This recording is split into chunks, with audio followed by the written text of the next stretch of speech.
Ég ætla að taka hérna smá dæmi hvernig hægt er að búa til QR-kóða. En QR-kóði er nokkurs konar strikamerki sem hægt er að geyma gögn á bakvið.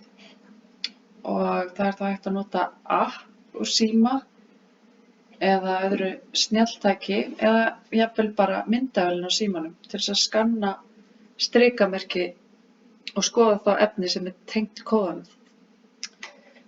Með QR-kóðum er þá hægt að deila efni á einfaldan hátt en til að hægt sé að deila efninu þá verður það að vera vistað einhvers staðar á netinu.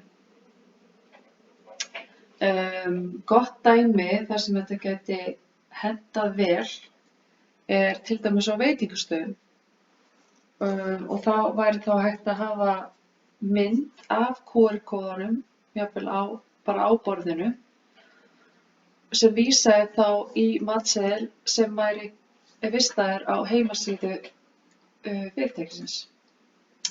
En ég skal sýna ykkur hérna hvernig við gerum þetta. Leitum hérna bara eftir QR Code Generator.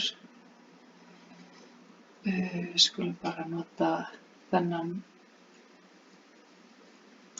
hér. Það sem ég ætla að gera, ég ætla að fara hérna á heimasíðu SSNVAP og ég ætla að búa til kóða sem að vísar hérna vísar á þessa síðu. Segjum sem svo að ef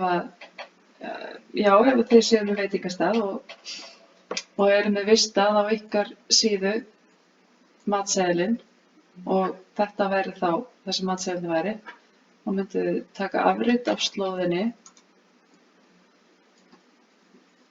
ýta hérna á url í QR Code Generator, líma það hér inn, getið stytt urlið, sjáu hvernig fylgistu með hérna strikamerkinu,